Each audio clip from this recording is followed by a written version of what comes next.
What's up, guys? It's me, the ALE Double X Prince, here with the World Heavyweight Championship. Why do I have the World Heavyweight Championship? Because most of my videos, the ones that I've enjoyed the most, I went back through some of my old videos and I noticed this belt hardly gets a lot of attention. I used to hold this belt all the time, do a bunch of videos, be creative and be fun. And that's what I'm going to do. I'm going to be fun. And here's another top 10 for in honor of the Raw 25th anniversary coming up. I decided to go back and go through some of the best championship wins in Raw history, which is why I'm holding the belt. We Are Pro Wrestling with the Lexman. They did a series of videos. I'm pretty sure you could go watch it. It's an hour long. I saw it and I went through it and then I was watching it. I didn't count the Chris Jericho supposedly winning the World Championship. I personally didn't count it. I didn't count like a couple things, and also my top 10 is just basically my personal opinion on it, just like how I felt about it. But yeah, here are some honorable mentions before I get to the top 10. Miz winning the WWE Championship from November 22nd, 2010. Kalisto winning the United States Championship from January 11, 2016. Paige winning the Divas Championship from April 17, 2014. Rob Van Dam winning the Intercontinental Championship from May 27, 2002. Carlito winning the Intercontinental Championship from June 20th, 2005. Bayley winning the Raw Women's Championship from February 13, 2017. Lita winning the Women's Championship from at December 6, 2004. Rey Mysterio winning the WWE Championship on July 25th, 2011. New Age Outlaws winning the WWF Tag Team Championships on March 30th, 1998. And Roman Reigns recently winning the Intercontinental Championship November 20th, 2017. So a lot of those, you're probably questioning why aren't they on the list. It's just my personal opinion. So just bear with me. I think you guys will get a kick out of this list, hopefully, and you guys will see my reasoning behind them too. At number 10, Kevin Owens winning the Universal Championship on August 29, 2016. For those of you who do not know the story, I'm pretty sure a lot of you have.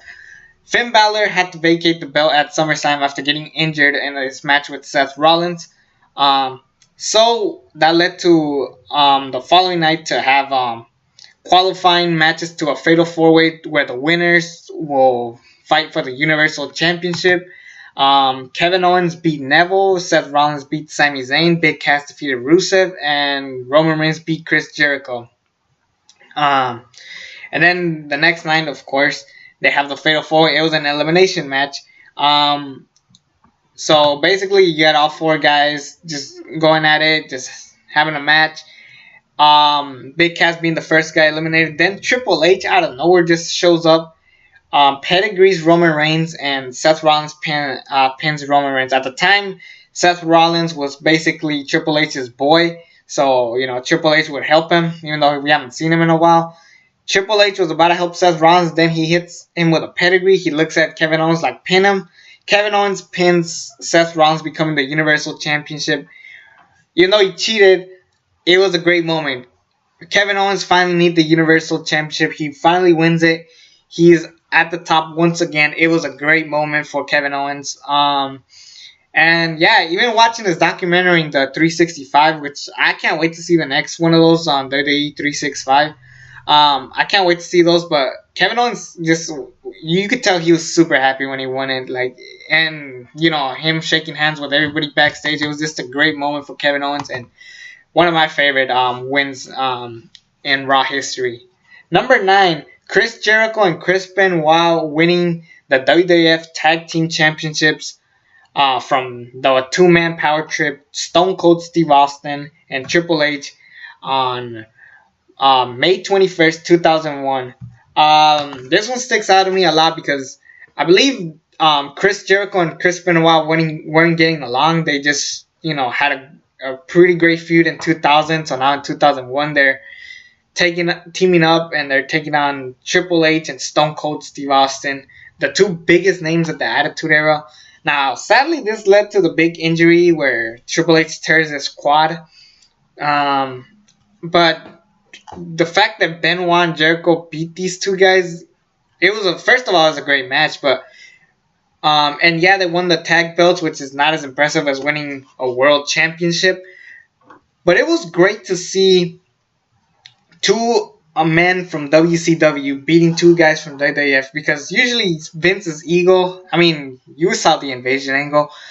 You would never expect them to do that, and let alone those two big names. And it was just great seeing Benoit and Jericho winning and just standing tall. And then they had a pretty solid run. They were part of TLC 3, so you can't go wrong with that. But yeah, it was a great match, and I really enjoyed it. It was just a great match, and you should definitely go watch it. Plus, it was a great title win just to see Benoit and Jericho teaming up to beat the two-man power trip.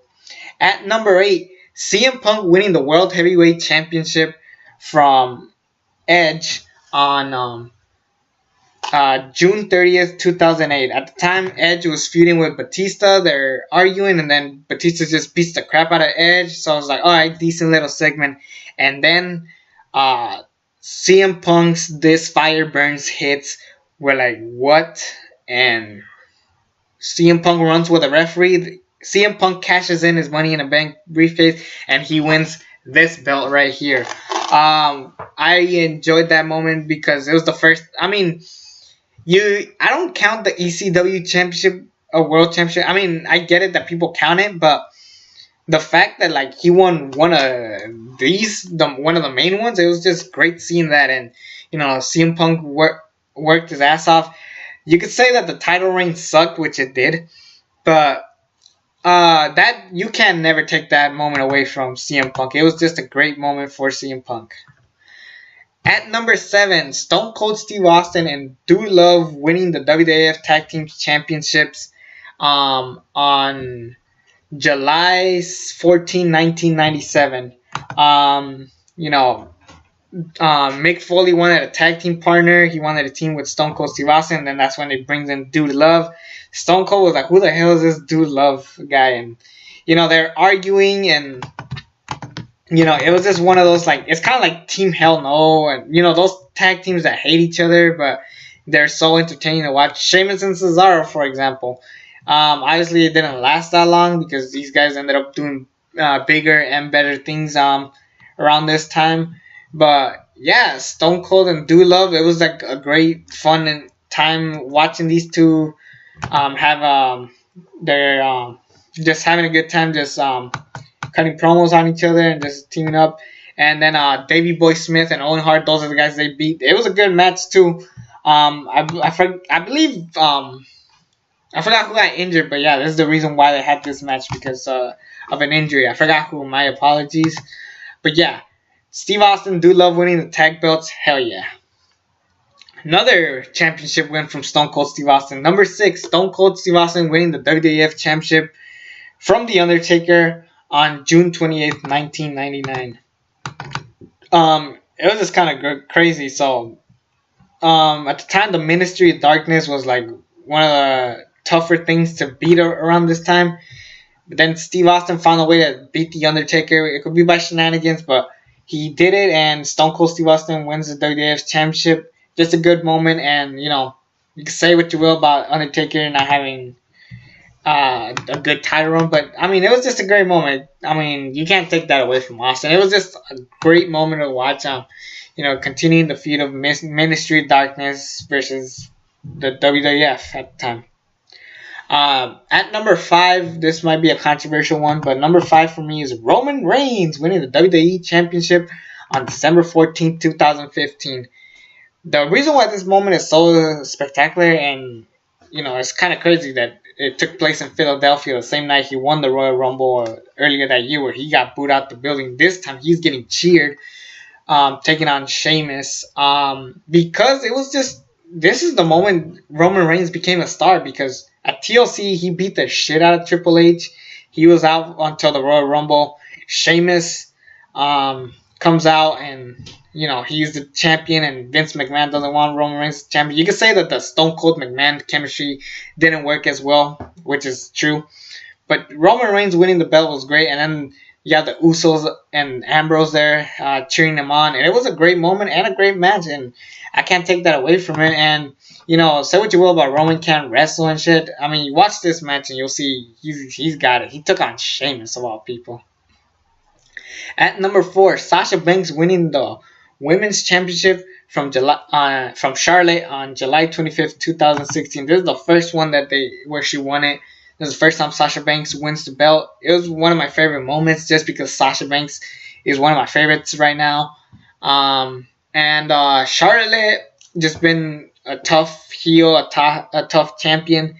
And at the time, this is when we really said this is done. The Divas division is done because Charlotte didn't have that many great matches until this one, and it was just the start of their epic feud of having Falls Count Anywhere matches, Iron Women matches, Hell in a Cell, you name it. And this is just the beginning of that. And I appreciated this match a lot, and I appreciated this championship win because it was just the beginning of new things to come for the women's division. Number 3, and this is an old one, Marty Jannetty winning the Intercontinental Championship from Shawn Michaels on May 17th, 1993. This is the night where, around here, Marty Jannetty comes back after Shawn Michaels screwed him over. Marty Jannetty ended up not doing much with his career, which sucks. Obviously, no one wants to have a fucked up career. But Marty Jannetty winning this belt was great. It was a great moment. People were cheering on, and at the time, championship matches weren't defended that much on free TV, so that made it even bigger. So that alone just makes it a standout moment for me. At number 2, Dolph Ziggler winning the World Heavyweight Championship from Alberto Del Rio on April 8, 2013, the night after WrestleMania 29. Now, that episode of Raw, while it was a great crowd, the show wasn't that great if you think about it. It was just a bunch of random stuff thrown at you. But one of the moments that did stick out for me was Dolph Ziggler coming in to cash in. They even had like a little match. I remember first Alberto Del Rio fought Jack Swagger with Subculture on his side. Then people were chanting, "We want Ziggler." Ziggler comes. They have like a mini match. Like they play the story because Jack Swagger has the ankle lock submission hold finisher. So Dolph Ziggler and Del Rio just had like a little match. Dolph Ziggler plays with the fact that Alberto Del Rio was injured, but when he wins this belt, people marked out. And I wish he had a better run because Dolph Ziggler is definitely a guy who sticks out a lot, and he's really great in the ring. And I just feel bad that this guy didn't go above and beyond afterwards. But number 1 for me, and you guys might already guessed it, Mick Foley winning the WWF Championship January 4th, 1999. The moment when, the same night that the Finger Poke of Doom debuted, where WCW spoiled the ending, a lot of people switched the channel, and sure enough, this was the biggest moment in Raw history, one of the biggest moments ever. And yes, Mick Foley becomes WWF champion for the first time. Foley is God. It was just a great moment. It's just the perfect underdog story. A lot of people say Zack Ryder winning the IC belt is an underdog story, even though no one really built up to it. Daniel Bryan. But, no moment is more classic than this one. Mick Foley winning the WWF Championship. And that is why it's my number 1 choice. So those are my top 10 champions, my favorite championship wins from Monday Night Raw's history. So what are some of your favorites? Did I miss some? Did I even bring them up in the honorable mentions? Let me know. Anyways, it's me, the ALE XX Prince. Subscribe to this channel if you haven't already. And until then, I'm out.